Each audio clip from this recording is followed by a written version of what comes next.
Bonjour à tous, bienvenue sur ce test Blu-ray de Solo Star Wars Story.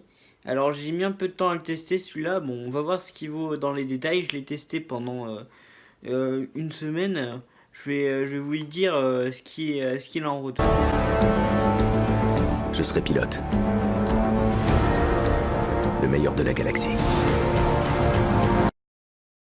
Alors ce Blu-ray de Solo Star Wars Story, je l'attendais avec impatience.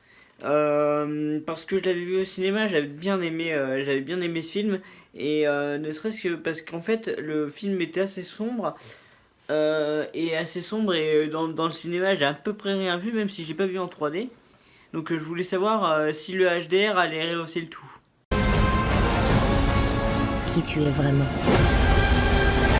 Le film a été tourné en 3,4 et 6,5K, donc deux types de captation, à peu près comme les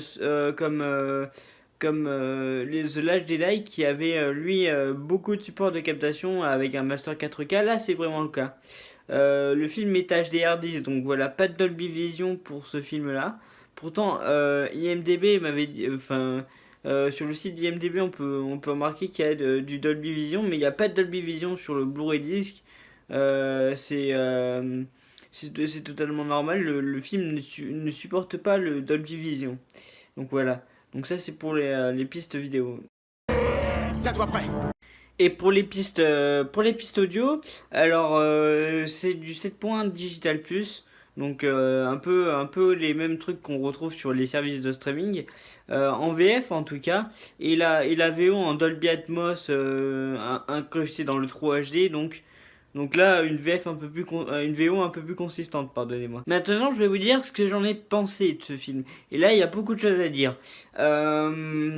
Déjà, je l'ai regardé sur deux types. Je l'ai regardé en SDR et en HDR. Il y a un truc qu'il faut savoir, c'est que le HDR dans ce film est très important.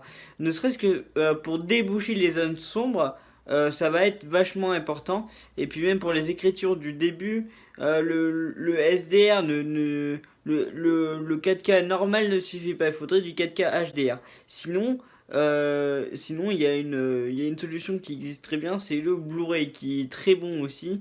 Mais voilà, un peu plus bouché que le Blu-ray 4K au niveau des zones éclairées.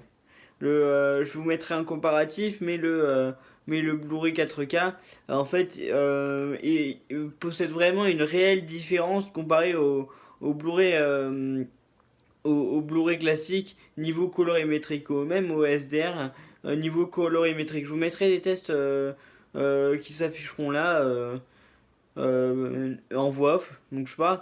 Mais le film est vraiment très intéressant en HDR, mais moins en SDR. Donc pour ça, il faut vraiment prendre une télé 4K HDR. Sinon, le Blu-ray est très bien aussi. Donc le Blu-ray est bien contrasté, nickel. Ça, il n'y aura pas de souci à ce niveau-là. Mais voilà. Au niveau de la piste son maintenant, je voulais vous dire que c'est magique. On manque pas de détails, c'est bien foutu. Donc au niveau de la VF, alors, rien à dire. Je l'ai testé en DTS 5.1, donc je pourrais pas vous dire forcément si on a des effets sur élévation, mais à mon avis, même pour ceux qui ont du Dolby Atmos, moi ça ne serait tardé, je vais bientôt m'équiper en Dolby Atmos, mais, euh, voilà, donc ça doit être Star Wars, normalement il n'y a aucun souci sur ça, c'est bien, il y a une bonne intelligibilité des voix, donc voilà, nickel, c'est ce qu'on demandait à un Blu-ray Star Wars, voilà, c'est ce qu'on demandait, c'est le cinéma à la maison, quoi.